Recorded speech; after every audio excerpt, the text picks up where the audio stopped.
Hello everyone, welcome back to our YouTube channel. আজ আমরা class 11-এর Amarnath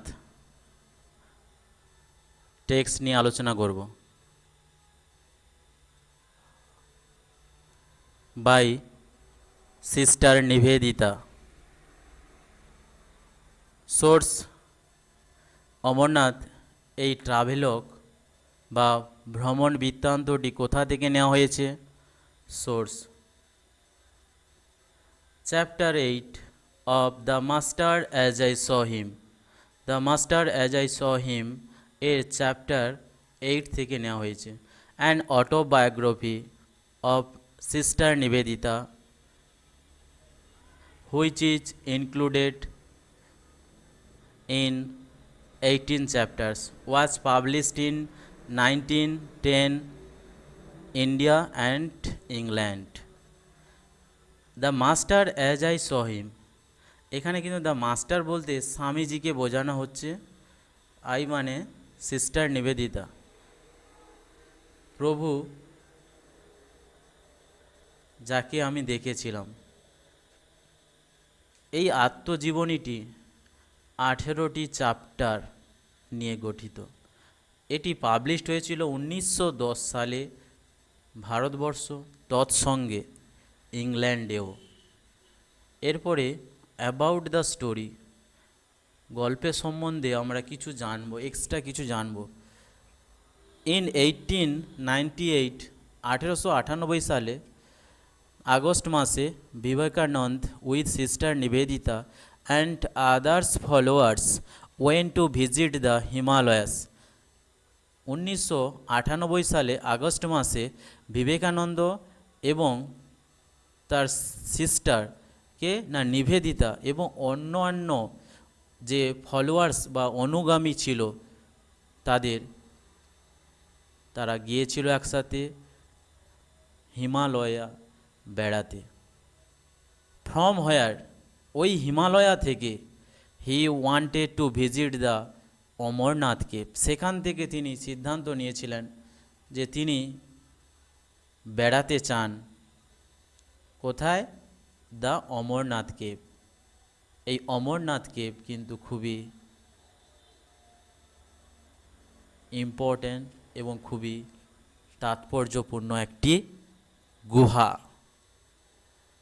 he was overwhelmed at the site of lord Shiva and blessed. তিনি ওই Lord Shiba, সেই অমরনাথ কেবে গিয়ে সেখানে কিন্তু লর্ড শিবাকে দেখে তিনি কিন্তু অভিভূত হন এবং আশীর্বাদ প্রাপ্ত হন ভগবান শিবের দ্বারা। About the writer, sister Nivedita whose birth name was Margaret Elizabeth Noble. Sister Nivedita, যার নাম ছিল মার্গারেট এলিজাবেথ নোবেল। প্রশ্ন আসতে পারে এক্সামে, as your exam is based on MCQ. Was a prominent Irish born disciple of Swami Vivekanand. তিনি ছিলেন এক প্রমিনেন্ট, অন্যতম গুরুত্বপূর্ণ আইরিশ, আয়ারল্যান্ডে বর্ন, জন্মগ্রহণ করেছিলেন। আয়ারল্যান্ডের এক মানুষ ছিলেন। ডিসাইপল, তৎসঙ্গে একজন ভক্ত, শিষ্য ছিলেন। অফ স্বামী বিবেকানন্দ, স্বামীজির এক অন্যতম শিষ্যও বটে। এখানেই শেষ নয়, তিনি ছিলেন কি অ্যান্ড আ কি ফিগার, তিনি ছিলেন অন্যতম এক মুখ in the Indian independence movement, ভারতের স্বাধীনতা সংগ্রামের তিনি এক অন্যতম মুখ ছিলেন। অমরনাথ টেম্পল, অমরনাথ টেম্পল সেটা কি জন্য বিখ্যাত? Amarnath temple is a Hindu shrine. Amarnath মন্দিরটি হল হিন্দুদের পবিত্র শ্রাইন, তীর্থক্ষেত্র বা মন্দির located in the Pahalgam tehsil, Pahalgam tehsil এখানে অবস্থিত, অফ দ্য অনন্তনাগ ডিস্ট্রিক্ট, যেটা অনন্তনাগ ডিস্ট্রিক্টের মধ্যে, of Jammu Kashmir, Jammu and Kashmir India, ভারতবর্ষের জম্মু অ্যান্ড কাশ্মীরের অনন্তনাগ ডিস্ট্রিক্টের মধ্যে রয়েছে পেহেলগাঁও তহসিল, ওই এলাকায় রয়েছে সেই বিখ্যাত হিন্দুদের মন্দির অমরনাথ টেম্পল। একটা জিনিস তোমরা মনে রাখবে, এই যে অমরনাথ টেম্পল, ফার্স্ট এই যে অমরনাথ কেভটি কে আবিষ্কার করেছিলেন, প্রথম কে দেখতে পেয়েছিল এই কেভটি? কারণ এই অমরনাথ পাহাড়ের মধ্যে এই কেভ বা গুহাটি রয়েছে। এই অমরনাথ গুহাটি অন্ততপক্ষে প্রায় 13,000 ফুট উঁচুতে অবস্থিত। এখানে পৌঁছতে প্রায় 5 দিন লেগে যায় তীর্থযাত্রীদের।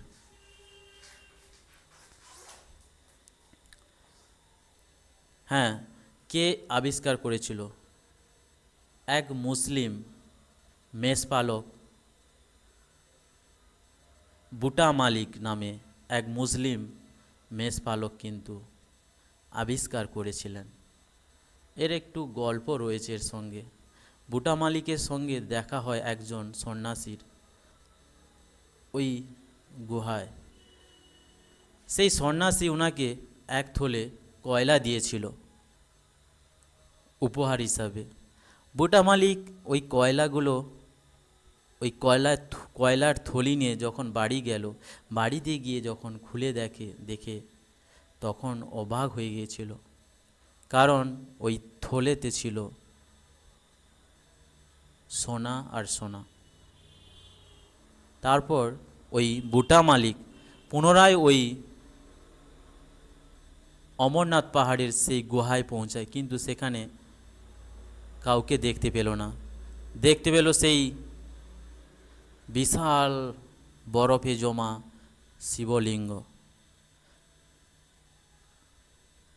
সেখান থেকে আবিষ্কার হয় এই অমরনাথ গুহার। আর হ্যাঁ, ওই যে সন্ন্যাসী, তিনি আর কেউ ছিলেন না, তিনি ছিলেন দেবাদিদেব মহাদেব, শিবই ছিলেন। এছাড়া আরও অনেক তথ্য, অনেক ইনফরমেশান রয়েছে, গল্প পড়তে পড়তে সেগুলো আলোচনা করা হবে। চলো, let's start it. It was in the course of an open-air meal in the Mughal gardens at Achhabal. It was, এটা ছিল, in the course, সময়ে, কোন সময়ে? of an open-air meal, সেই খোলা আকাশের নিচে খাওয়ার সময়। ইন, কোথায়? না, দ্য মুঘল গার্ডেন্স, মুঘল গার্ডেন্সের মধ্যে। এখানে অনেকগুলো কোশ্চেন, যে কোথায় খাওয়া হচ্ছিল, আর সেই যে মুঘল গার্ডেন্সটা কোথায় অবস্থিত? অ্যাট আচ্ছাবল। আচ্ছাবলের মুঘল গার্ডেন্সে খোলা আকাশের নিচে যখন খাচ্ছিল, সেই সময় সবাই যখন খাওয়া দাওয়া করছিল, সেই সময় কি হলো? That the Swami suddenly announced, Swamiji হঠাৎ করে ঘোষণা করলেন, that he would go to Amarnath with the pilgrims, তীর্থযাত্রীদের সাথে তিনি অমরনাথ যাত্রা করবেন। And take his daughter with him, এবং তার সেই কন্যা, ডটার, সিস্টার নিবেদিতাকে তিনি সঙ্গে নিয়ে যাবেন। উইদিন আওয়ার লিটিল পার্টি, আমাদের এই ছোট্ট দলের মধ্যে, there was too much feeling of delighted congratulation, কেন আনন্দের শুভেচ্ছার বন্যা বয়ে গিয়েছিল? কারণ তারা কিন্তু সেই তাদের প্রত্যাশিত অমরনাথ গুহায় যাত্রা করবে, তাই একে অপরের সঙ্গে তারা শুভেচ্ছা বিনিময় করছে এবং আনন্দে উল্লাসে তারা যেন ফেটে পড়ছে এবং তারা যেন খুব খুব আনন্দিত। For any obstacle to be put in the way of the fortunate member. এবং আরেকটা জিনিস কি না, কোনো অবস্টাকেল, অবস্টাকেল মানে কি না, কোনো বাধাই থাকলো না, টু বি পুট ইন, কোনো বাধাই রইল না, ইন দ্য ওয়ে রাস্তায়, of the fortunate member. Fortunate member হচ্ছে সিস্টার নিবেদিতার যে যাত্রাপথে আর কোনো বাধাই থাকলো না। সেই আনন্দে সবাই একে অপরকে শুভেচ্ছা বিনিময়ের মধ্যে আনন্দে, তাদের মধ্যে আনন্দের সীমা ছিল না।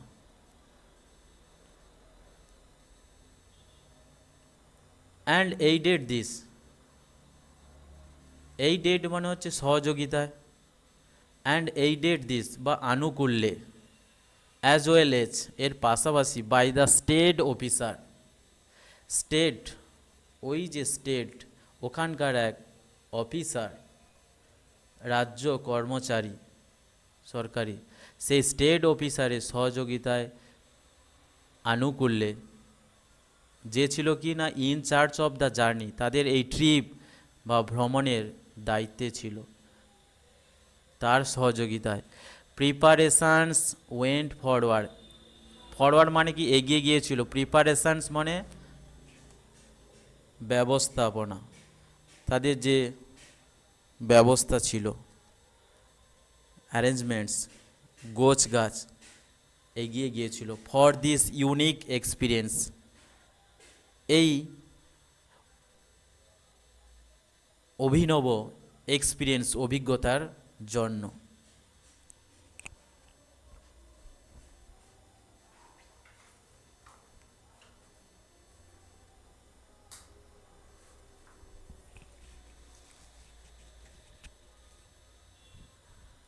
Kashmir seemed in those weeks to be full of pilgrims. দেখো, কাশ্মীর যেটা আমাদের ভারতবর্ষের একেবারে উত্তরে অবস্থিত, সেই কাশ্মীর সিমড মনে হচ্ছিল ইন দোজ উইকস, ওই সপ্তাহগুলোতে, to be full of pilgrims, কাশ্মীরটা যেন তীর্থযাত্রীদের দেখা পরিপূর্ণ হয়ে গিয়েছিল। উই লেফট আচ্ছাবল, আচ্ছাবলটা কি, আমরা ত্যাগ করলাম আচ্ছাবল। আচ্ছাবল কি, known as Achabal in Kashmiri, কাশ্মীরে আচ্ছাবল নামে একটি জায়গা ছিল, is a town in Anantnag district, Anantnag ডিস্ট্রিক্টের একটি শহর কাশ্মীরের, সেই Achabal. In the union territory of Jammu and Kashmir, India, ইন্ডিয়ার জম্মু কাশ্মীরের অন্তর্গত অনন্তনাগ ডিস্ট্রিক্টের মধ্যে একটি শহর যার নাম হচ্ছে আচ্ছাবল। এটা ইম্পর্টেন্ট রয়েছে, এটা আন্ডারলাইন করে রাখবে বা ভালো করে মনে রাখবে। উই লেফট আচ্ছাবল, আমরা আচ্ছাবল ছেড়ে গেলাম, and return to our boats, আমাদের সেই বোটস যেগুলো ছিল, রাখা ছিল, সেই বোটে আমরা ফেরত গেলাম, ফিরে গেলাম, পুনরায় বোটে চলে গেলাম। অ্যাট ইসলামাবাদ, ইসলামাবাদ এখন কিন্তু পাকিস্তানের মধ্যে রয়েছে ইসলামাবাদ, কিন্তু ইসলামাবাদ ওয়াজ দেন আন্ডার কাশ্মীর ইনক্লুডিং ইন্ডিয়া, তখন কিন্তু এই ইসলামাবাদ কাশ্মীরের তথা ইন্ডিয়ার একটি অংশ ছিল। সেই বোটে আমরা পৌঁছে গেলাম, যেটা ছিল ইসলামাবাদে। কী জন্য না, ফর ফাইনাল অ্যারেঞ্জমেন্টস, আমাদের সেই চূড়ান্ত গোছগাছের জন্য। And everywhere we saw the march of gathering hosts, gathering hosts, host মানে হচ্ছে এখানে পিলগ্রিমস, এভরিহোয়ার মানে সমস্ত জায়গা। অ্যাকচুয়ালি কাশ্মীরে ওই জুন থেকে জুলাই, যেমন 2024-এর 29 জুন থেকে কিন্তু এই অমরনাথ যাত্রা শুরু হয়ে গেছে। সেই জুন থেকে জুলাই এই মাস থেকে স্টার্ট হয়, এই মাসগুলো থেকে, এবং শেষ হয় আগস্ট মাসের শ্রাবণী পূর্ণিমা। ওই শ্রাবণী পূর্ণিমা, রাখি রাখি বন্ধন যে হয়, ওই শ্রাবণী পূর্ণিমায় শেষ হয়ে যায়। এভরিহোয়ার সমস্ত জায়গায়, মানে কাশ্মীরে ওই সময় কিন্তু শুধু তীর্থযাত্রী সমস্ত জায়গা। এভরিহোয়ার উই স, আমরা দেখতে পেলাম দ্য মার্চ, পদযাত্রা অফ গ্যাদারিং, জমে থাকা ভিড়ে, জমে থাকা সমবেত, হোস্ট, সেই সমস্ত তীর্থযাত্রীদের দলকে আমরা একের পর এক পায়ে হেঁটে এগিয়ে যেতে দেখলাম। স্বাভাবিক এখনও মানুষ কিন্তু সেই অমরনাথ যাত্রা করে। এখন মানুষ অনেকে যাদের পয়সা আছে, টাকা আছে, তারা কিন্তু ঘোড়ায় চড়ে তারা পৌঁছায়।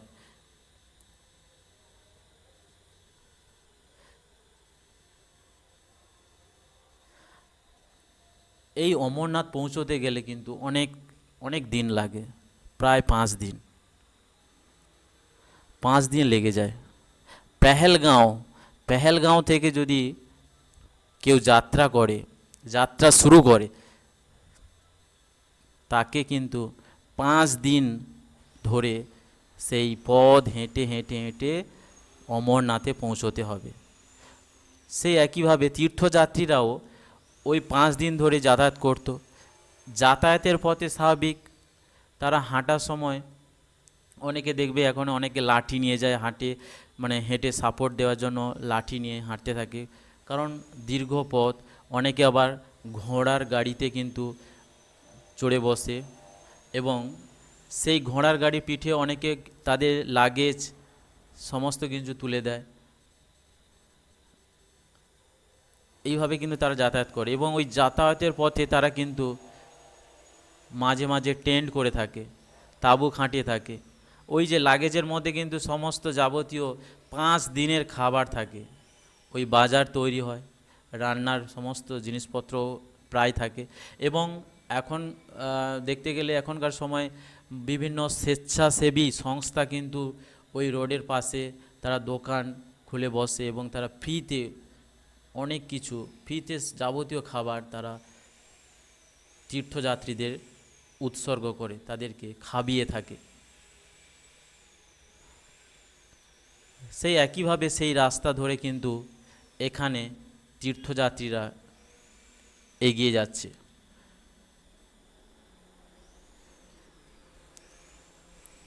ইট ওয়াজ অল ভেরি কোয়াইট, মানে পরিস্থিতি বা পরিবেশটা কেমন ছিল না, চারিদিকে খুবই শান্ত পরিস্থিতি বা পরিবেশ, কারণ পাহাড় আর পাহাড়, তার মাঝখানে পাশ দিয়ে সরু রাস্তা বয়ে গেছে। মানুষ একটি দলে দলে, একটা দলে কিছু জন আছে 10-15 জন, তারপরে আর অন্য একটি গ্রুপ রয়েছে, গ্রুপে গ্রুপে বা ব্যাচ ব্যাচ করে তারা কিন্তু এগিয়ে যাচ্ছে তাদের সেই পবিত্র ভূমি দর্শনের জন্য। তাই কিন্তু ইট ওয়াজ অল ভেরি কোয়াইট, সেই যে পাহাড়ের আশেপাশে উপত্যকায় পাশ দিয়ে যখন তারা এগিয়ে যাচ্ছে, পরিবেশটা কিন্তু খুব খুব কোয়াইট, মানে কি নিশ্চুপ, শান্ত অ্যান্ড অর্ডারলি, এবং সব কিছু যেন সুন্দরভাবে শৃঙ্খলভাবে সাজানো গুছানো প্রাকৃতিক পরিবেশ, অ্যান্ড পিকচারাস্ক, এবং ছবির মতো সব কিছু লাগছে, সিনেম্যাটিক মানে সিনেমার মতো। 2 or 3,000 পিপল, 2 থেকে 3,000 মানুষ, মানে সেই যে 3,000 তীর্থযাত্রী, উড অ্যান্ড ক্যাম্প, তারা কি করত, অ্যান্ড ক্যাম্প মানে ক্যাম্প গঠন করত, তৈরি করত, কোথায়, ইন আ ফিল্ড, একটি মাঠে। দেখো একটি মাঠে কিন্তু ছবি দেখে থাকবে, দেখবে মাঠে অসংখ্য টেন্ট তাঁবু ফেলে মানুষ কিন্তু সেই তাদের রাত কাটাচ্ছে। এন ক্যাম্প, তারা ক্যাম্প করে থাকে ইন আ ফিল্ড, সেই পাহাড়ের ঢালে কোনো এক সমতল জায়গায়, উপত্যকায় ক্যাম্প করে। অ্যান্ড এবং লিভ ইট বিফোর ডন, ডন মানে সকাল, সকালের আগে কিন্তু লিভ ইট, ওই যে টেন্ট, অস্থায়ী টেন্ট তাঁবু করলো, তারা কিন্তু ঠিক সকালের আগে ওই টেন্ট কিন্তু তারা ভেঙে ফেলে এবং তারা আবার তাদের যাত্রা শুরু করে। With no trace of their occupation, with no trace, trace মানে কোনো ছাপ বা চিহ্ন, অফ দেয়ার অকুপেশান, তারা যে এই যে সন্ধ্যা থেকে সেই যে সারা রাত থাকলো সকাল হওয়ার আগে পর্যন্ত, তাদের যে অকুপেশান, যে তাদের যে খাওয়া দাওয়া বা কাজবাজ যেগুলো করেছিল তার কোনো চিহ্নই পড়ে থাকতো না। Save the ashes of their cooking fires, তাদের রান্নার যে, সেভ মানে পড়ে থাকা, এখানে পড়ে থাকতো দ্য অ্যাসেস ছাই, ভস্য, অফ দেয়ার কুকিং ফায়ার্স, তাদের যে রান্নার যে কুকিং ফায়ার, রান্না করার পরে যে যে ছাই অবশিষ্ট থাকতো সেই অংশটুকুই পড়ে থাকতো, বাকি কিছুই থাকতো না। সব কিছুই কিন্তু তারা আবার প্যাক করে পুনরায় তাদের যাত্রা শুরু করত। যেহেতু 5 দিনের ব্যাপার, দে ক্যারিড আ বাজার উইথ দেম, আগেই বলেছিলাম তারা ওই ঘোড়ার পিঠে, এখনকার দিনে কী করে তারা বড় বড় লাগেজ ঘোড়ার পিঠে তুলে দিত, আর ওই লাগেজের মধ্যে যাবতীয় খাবার, যাবতীয় পোশাক যা যা লাগে মোটামুটি সমস্ত কিন্তু থাকতো, তাই তারা বয়ে নিয়ে যেত। কী করত তখনকার সময়ও দে ক্যারিড আ বাজার, মানে তাদের মধ্যে তারা বয়ে নিয়ে যেত বাজার উইথ দেম, তাদের সঙ্গে, মানে অ্যাকচুয়ালি বাজার বলতে বোঝানো হচ্ছে যে তাদের সঙ্গে তাদের 5 দিন বা তাদের ওই যে যাওয়া আসার যে যাবতীয় খাবার দাবার সব কিন্তু তারা বয়ে নিয়ে যেত, যেটাকে বলছে বাজার। And at each holding place, holding place মানে হচ্ছে বিশ্রামের জায়গায়, প্রত্যেকটি বিশ্রামের জায়গায়, মানে যখন সন্ধ্যা হয়ে গেল তখন কিন্তু তারা তাঁবু ফেলে দেয়, বা খাওয়ার সময় হলো তাঁবু ফেলে দিল, সেই তাঁবু বা বিশ্রামের জায়গায় দ্য পিচিং অফ টেন্টস, তারা কি করত, টেন্টস মানে অস্থায়ী তাঁবু তৈরি করত। অ্যান্ড এবং ওপেনিং অফ শপস, এবং তারপর তারা কি করত, দোকান খুলে বসতো, মানে অ্যাকচুয়ালি তাদের মধ্যে যে সমস্ত জিনিসপত্র ছিল তারা সেগুলো কি করত, সেই ব্যাগ থেকে, লাগেজ থেকে কি করত, বের করত, যেটা হচ্ছে ওপেনিং অফ শপস, একটা দোকানের যেন শুরুয়াত,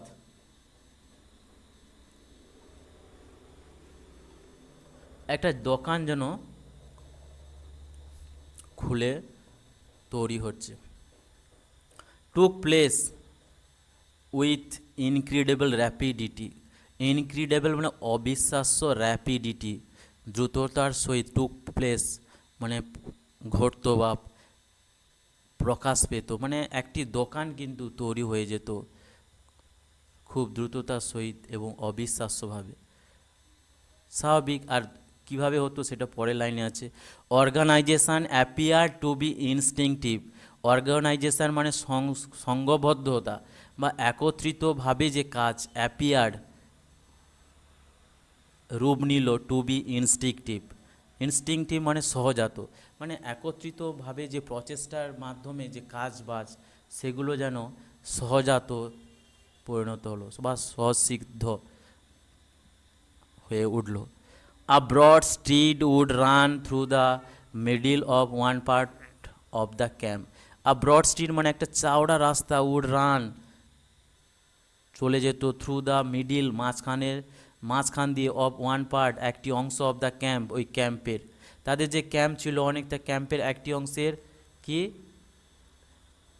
মাঝখান দিয়ে কিন্তু একটা চওড়া রাস্তা বেরিয়ে যেত।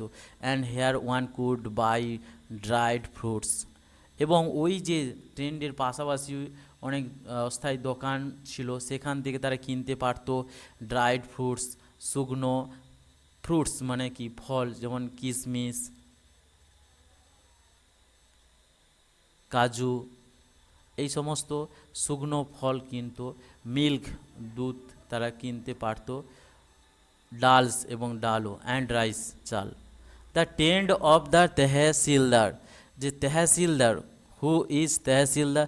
তেহসিলদার ছিল কে না একজন রাজস্ব বা খাজনা আদায়কারী, সরকারি এক রাজস্ব বা খাজনা আদায়কারী ছিলেন তেহসিলদার। তিনি কিন্তু সরকারের পক্ষ থেকে।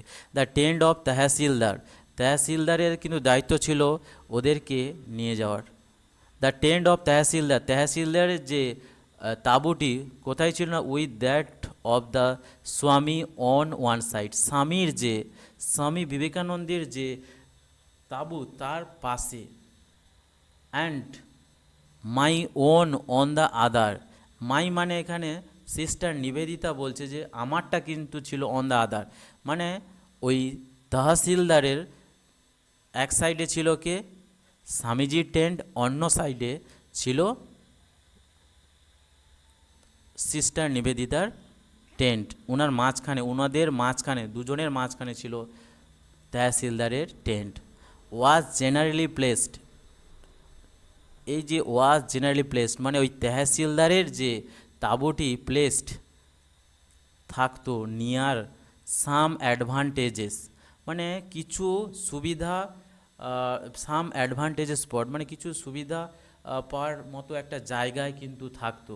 কি সুবিধা না for the lighting of the evening fire, সন্ধ্যার সময় যে আগুন জ্বালানোর সেই সুবিধাটুকুই থাকতো, সেরকম জায়গায় কিন্তু তহসিলদারের সেই তাঁবুটা কিন্তু টাঙানো হতো।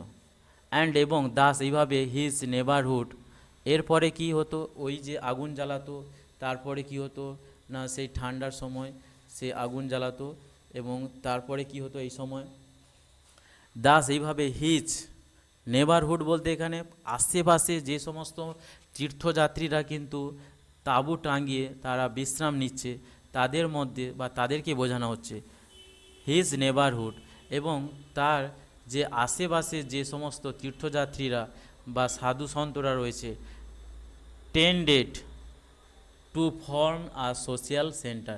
টেন্ডেড মানে তারা কিন্তু এগিয়ে আসতো, টু ফর্ম গঠন করত, আর সোশিয়াল সেন্টার। টেন্ডেড মানে এখানে গঠিত করতো, বা আশেপাশে সমস্ত সাধু সন্তরা বা তীর্থযাত্রীরা কিন্তু তারা এসে তৈরি করতো কি টু ফর্ম, তারা এগিয়ে আসতো তাদের কাছে এবং টু ফর্ম তৈরি করতো, আর সোশিয়াল সেন্টার এক সামাজিক মত বিনিময়ের এক কেন্দ্রবিন্দু তৈরি করে ফেলতো। টেন্ট মানে প্রতিপালন করা, কিন্তু এখানে টেন্ডেড মানে তৈরি করতো তারা একত্রিত হয়ে এক সামাজিক মত বিনিময়ের মাধ্যম। স্বাভাবিক, তারা সবাই কিন্তু যাচ্ছে এবং তারা চায় একে অপরের সঙ্গে কথা বলে সময় পাস করতে। মুঘল গার্ডেন্স, মুঘল গার্ডেন্সটা কি না Mughal gardens are a type of garden. Mughal gardens হচ্ছে এগুলো কি না এক ধরনের বাগান বিল্ড বাই দ্য মুঘলস, মুঘলসদের দ্বারা তৈরি বাগান। This style was influenced by the Persian gardens particularly. ওই যে মুঘল গার্ডেন্স পার্সিদের যে গার্ডেনের ধাঁচে কিন্তু তৈরি করা হয়েছিল। আর আচ্ছা বলতো জানো কাশ্মীরের একটি শহর যেটা অনন্তনাগ ডিস্ট্রিক্টে অবস্থিত। কোর্স মানে সময়, কুকিং ফায়ার্স মানে রান্নার গ্যাস বা কাঠ, তহসিলদার রাজস্ব বা খাজনা আদায়কারী, অর্গানাইজেশন মানে সংঘবদ্ধ বা সংঘবদ্ধভাবে থাকা বা প্রচেষ্টা। এরপরে চলে যাব আমরা next. There were hundreds of monks, ওই যে যাত্রাপথে পাহাড়ের ঢালে দেয়ার ওয়ার, ওই রাস্তায় যখন যাচ্ছে তারা দেয়ার ওয়ার হান্ড্রেডস অফ মঙ্কস, তাদের সেই গন্তব্যের অভিমুখে তারা দেখতে পেত ওয়ার হান্ড্রেডস অফ মঙ্কস, সেখানে হান্ড্রেডস মানে শয়ে শয়ে মঙ্কস সন্ন্যাসীরা ছিল, অফ অল দ্য অর্ডার্স, বিভিন্ন ধরনের সন্ন্যাসীরা তারা কিন্তু ওখানে দেখা গিয়েছিল, ওখানে তাদের আবির্ভাব ছিল বা তারা তারা কিন্তু তাদের উদ্দেশ্য ছিল সেই অমরনাথ কেবে যাত্রা করছিল। উইথ দেয়ার গেরুয়া টেন্টস, এবং ওই সমস্ত যে সন্ন্যাসী ছিল তাদের কি ছিল না টেন্টসগুলো কিন্তু গেরুয়া রঙের। সাম নো লার্জার দেন, কিছু কিছু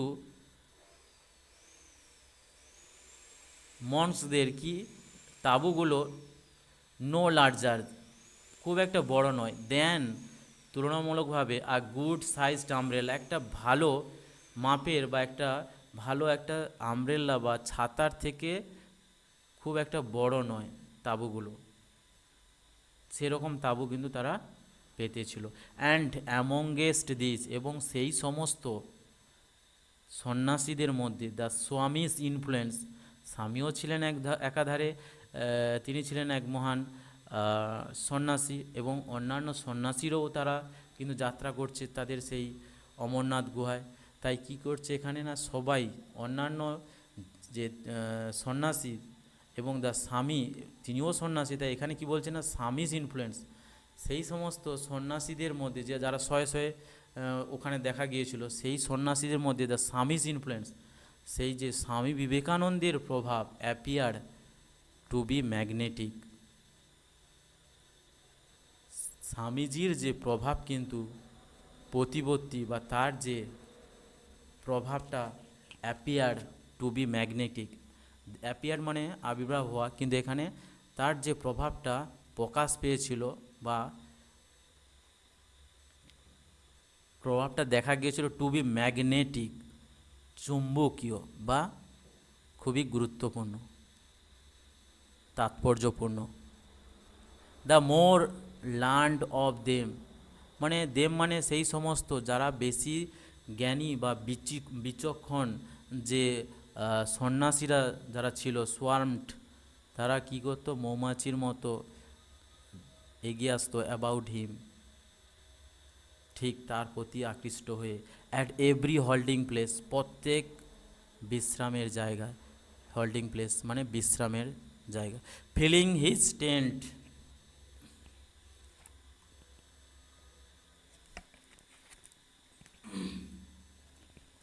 সরি,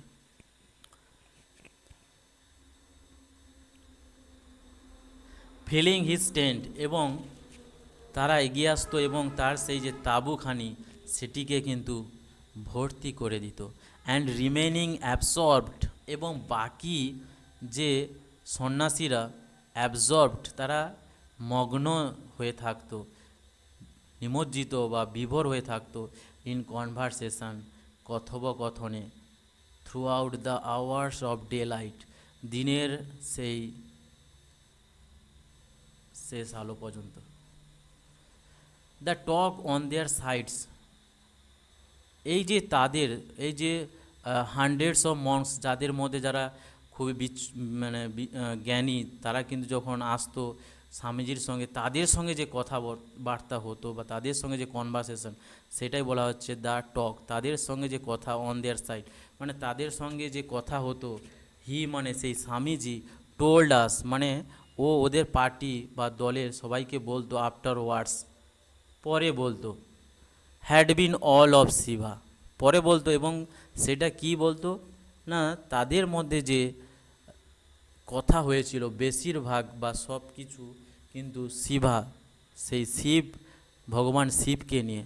অ্যান্ড এবং দে হ্যাড রিমনস্ট্রেটেড, তারা রেমনস্ট্রেটেড প্রতিবাদ জানাতো, রেমনস্ট্রেটেড মানে প্রতিবাদ বা আপত্তি করতো বা আপত্তি জানাতো, উইথ হিম সিরিয়াসলি, গম্ভীরভাবে তার সঙ্গে বা তার প্রতি আপত্তি জানাতো বা প্রতিবাদ জানাতো তার প্রতি। হোয়েন যখন, কখন না, হোয়েন হি হ্যাড ইনসিস্টেড, যখন হি মানে সেই স্বামীজি হ্যাড ইনসিস্টেড মানে জোর করতো, ওকেশনালি মাঝে মাঝে, অন ড্রয়িং দেয়ার অ্যাটেনশান, সেই সমস্ত দেয়ার মানে সেই সমস্ত সন্ন্যাসীদের মনোযোগ যখন টেনে নিত, to the world about them, বাইরের জগৎ সম্বন্ধে বা বাইরের জগতের দিকে যখন তাদের মনোযোগকে আকর্ষিত করত বা তাদের মনোযোগ টেনে নিত, তখন কিন্তু তারা কিন্তু প্রতিবাদ করত সিরিয়াসলি, গুরুগম্ভীরভাবে। আর কি বলতো না, ইভেন ফরেনার্স দে আর্সড ওয়ার মেন, দে মানে সেই সন্ন্যাসীরা আর্সড জোর গলায় বলতো, ইভেন এমনকি ফরেনার্স মানে কি বলছে, এমনকি ফরেনার্সরা মানে যারা বিদেশি থাকে, যে ফরেনার্সরাও ওয়ারম্যান, তারাও তো মানুষ। তারপরে কি বলছে, হোয়াই মেক সাচ ডিস্টিংশনস বিটুইন স্বদেশ অ্যান্ড বিদেশ, কেনই বা পার্থক্য, ডিস্টিংশনস মানে পার্থক্য, সাচ মানে এরম, কেন, কেনই বা এমন পার্থক্য বিটুইন স্বদেশ অ্যান্ড বিদেশ, স্বদেশ এবং বিদেশের মধ্যে কেনই বা পার্থক্য, তারা কিন্তু প্রশ্ন করত। নর কুড মেনি অফ দেম, তাদের মধ্যে অনেকেই, দেম মানে সেই সন্ন্যাসীদের মধ্যে অনেকেই, নর could many of them understand, তাদের মধ্যে অনেকেই বুঝতে পারতো না, দ্য ওয়ার্মথ উষ্ণতা অফ হিজ লাভ, ভালোবাসার উষ্ণতা অ্যান্ড সিম্পেথি সহানুভূতি ফর মোহামেডানিজম, ইসলাম,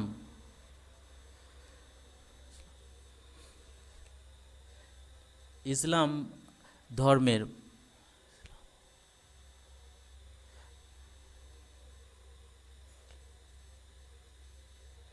মোহামেডানিজম বা আহ, মুসলমানদের প্রতি তার যে সহানুভূতি ভালোবাসা যে ছিল, সেটা কিন্তু অনেকেই বুঝতে পারতো না। স্বামীজির যে উষ্ণ ভালোবাসা, সিম্পেথি সহানুভূতি রয়েছে, সেই যে মুসলমানদের প্রতি, মুসলমান ভাই বোনেদের প্রতি, তিনি কিন্তু, অনেকেই কিন্তু সেটা বুঝতে পারতো না। দ্য সেম আদার ওয়ার্ল্ড লিনেস, সেই একই জাগতিকতা, এখানে একটু ভালো করে বুঝবে, দ্য সেম সেই একই আদার অন্য, ওয়ার্ল্ডলিনেস সেই একই জাগতিকতা, দ্যাট মেড স্বদেশ, মানে অ্যাকচুয়ালি সেই সমস্ত সাধু সন্তরা,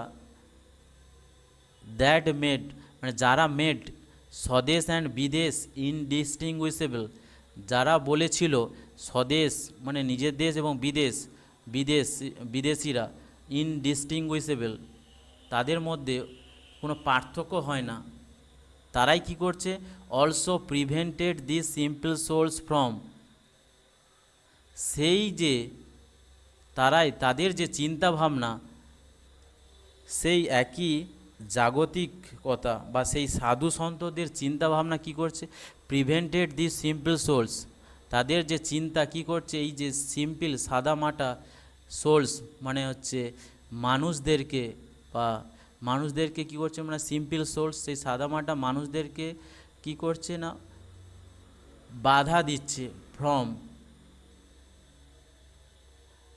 অলসো প্রিভেন্টেড, এই অংশটা ভালো করে বোঝার রয়েছে, also prevented this simple source, সেই সাধুরাই কি করতো, তাদের যে চিন্তাভাবনা কি করতো, এই যে সিম্পল সোর্স, এই সাধারণ মানুষের যে মানুষদেরকে কিন্তু বাধা দিত, from formally কনসিভিং of a unity, ঐক্যের ধারণা, ঐক্যের প্রতি বিশ্বাসে, ফর্মালি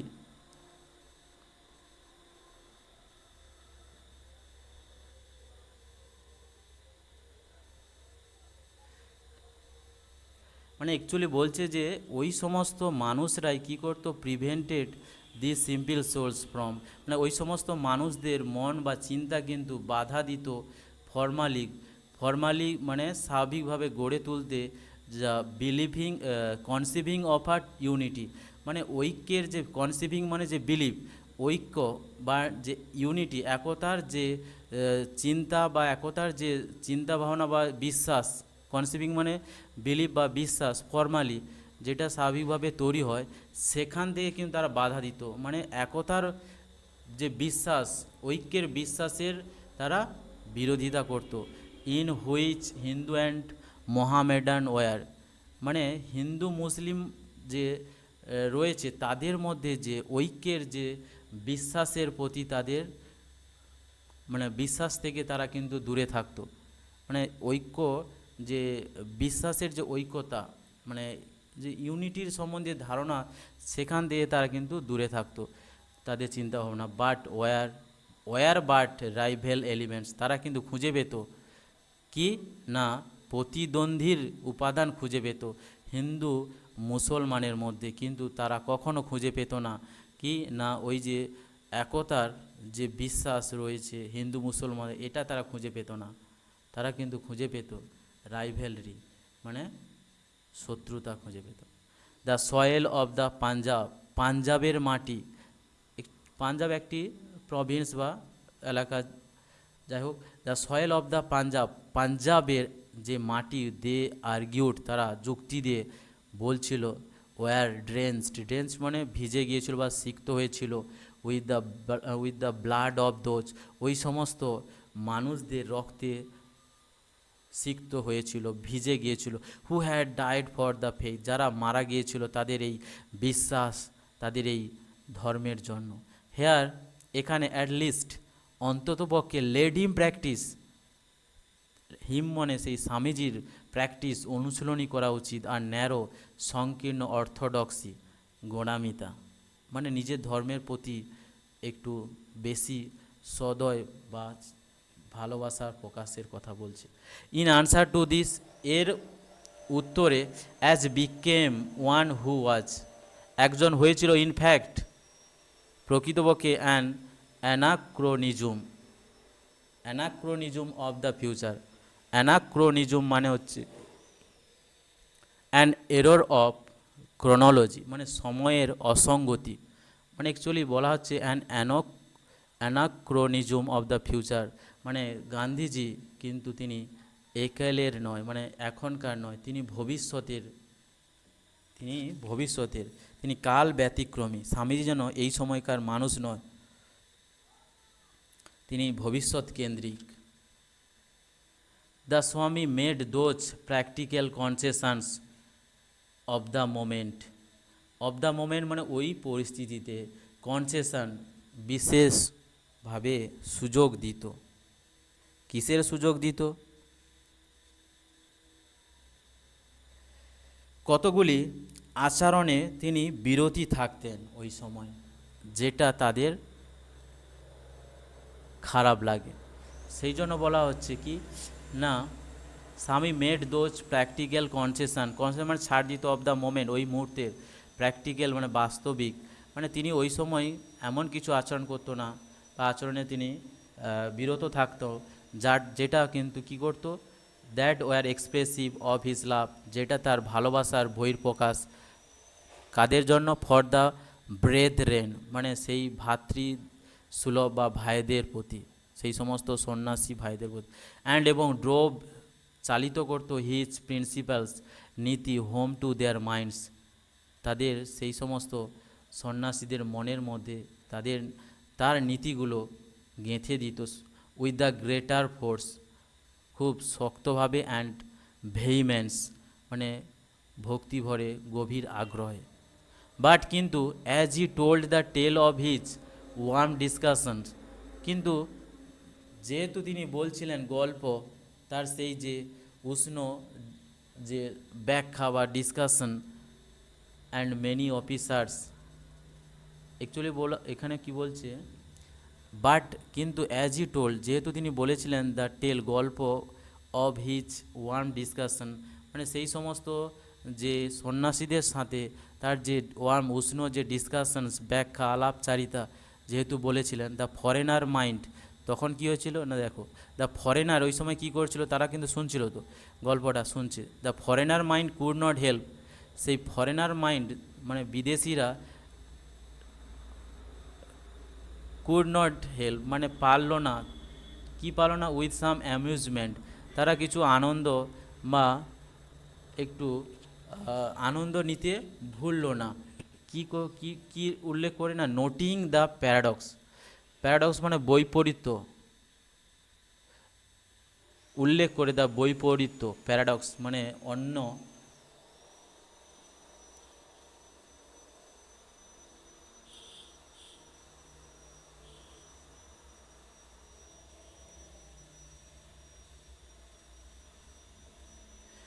নোটিং দ্য প্যারাডক্স মানে অন্যের প্রতি, অন্যের ধর্মের প্রতি যে বৈপরীত্য, সেইটা কিন্তু উল্লেখ করে তারা কিন্তু একটু মজা নিতে ছাড়লো না।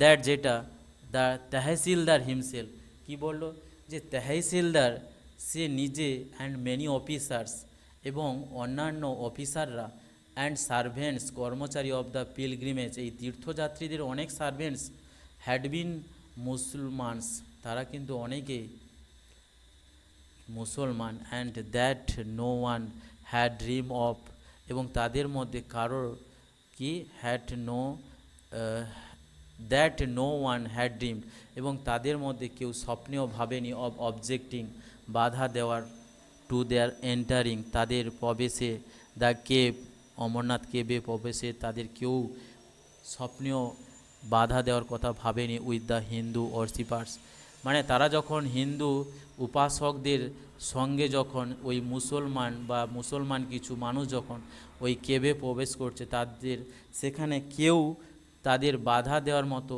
স্বপ্নেও ভাবেনি, যে তাদের বাধা দেবে প্রবেশ করতে, এরকম কেউ স্বপ্নেও ভাবেনি। On the ultimate arrival at the shrine, তাদের আলটিমেট সেই যে শেষ বা একবারে অন্তিম যে অ্যারাইভেল অ্যাট দ্য শ্রাইন, সেই যে শ্রাইন মানে সেই মন্দির, সেই পবিত্র স্থান অমরনাথ কেবে, যেখানে হচ্ছে সেই বরফের যে শিবলিঙ্গ রয়েছে, সেই বরফের শিবলিঙ্গে পৌঁছালে বা পৌঁছোতে, পবিত্র সেই মন্দিরে পৌঁছোতে, সেখানে যখন পৌঁছাবে সেখানে কারোর মানে বাধা দেওয়ার মতো একটা স্বপ্নেও তারা ভাবেনি যে কেউ বাধা দিবে তাদের প্রবেশে। দ্য তেহসিলদার কেম আফটারওয়ার্ডস, এরপরে কি বলা হচ্ছে দেখো না, তেহসিলদার এসেছিল আফটারওয়ার্ডস, পরে এসেছিল, ইনডিড প্রকৃতপক্ষে, with a group of friends, সত্যিকারে তেহসিলদার কিন্তু পরবর্তীকালে এসেছিল তার কয়েকজন বন্ধুদের নিয়ে, বেগিং, এবং চাইছিল, এখানে বেগিং মানে চাইছিল, ফর্মাল রীতি অনুসারে, যে অ্যাকসেপ্টেন্স বাই দ্য স্বামী অ্যাজ ডিসাইপলস, মানে স্বামীজির সদস্যর জন্য যে বিধিবদ্ধ রীতি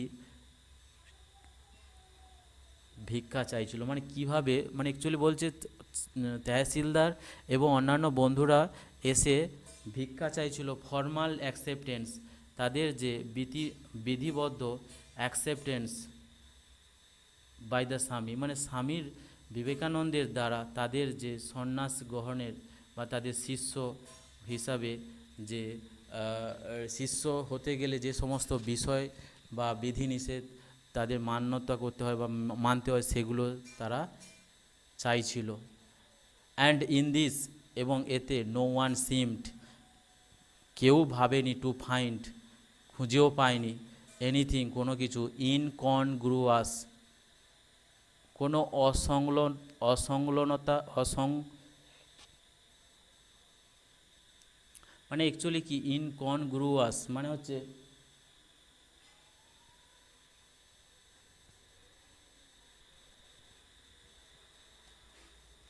মানে অসংলতা, মানে হচ্ছে কোনো অসংলতা দেখলো না, অর সারপ্রাইজিং, বিস্ময়করের কোনো বিষয়, মানে অবাক করার কোনো কিছুই দেখতে পেল না।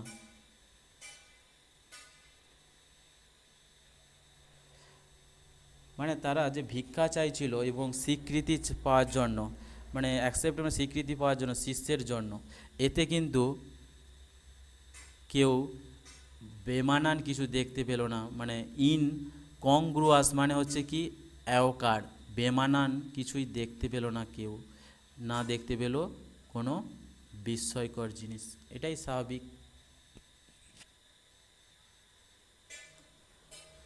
এরপরে লিভিং, এটা হচ্ছে আমাদের part 1-এর last part.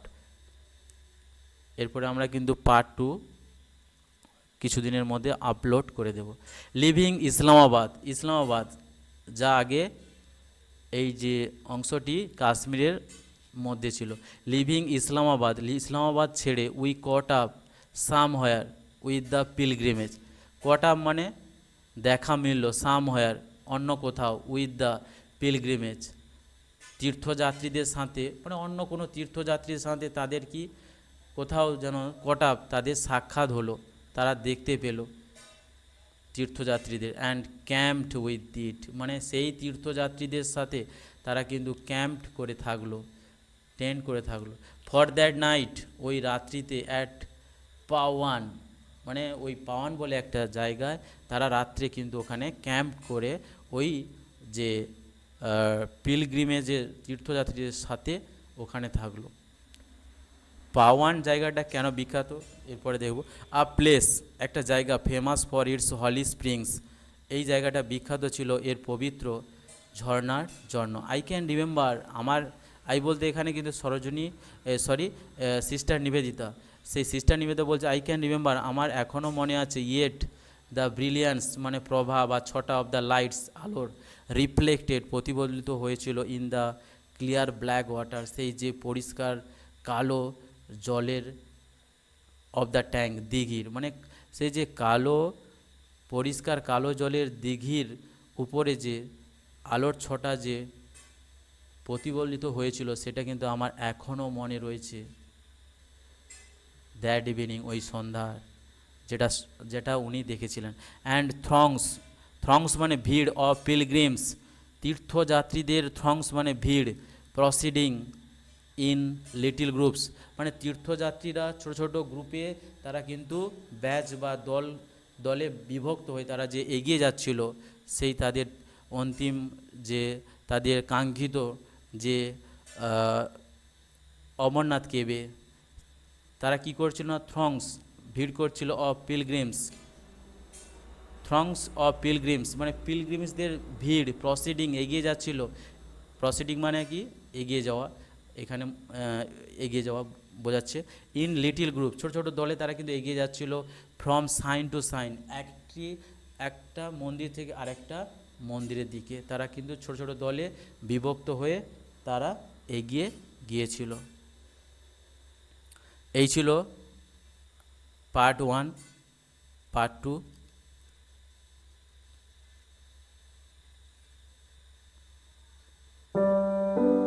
Next upload করে দেব।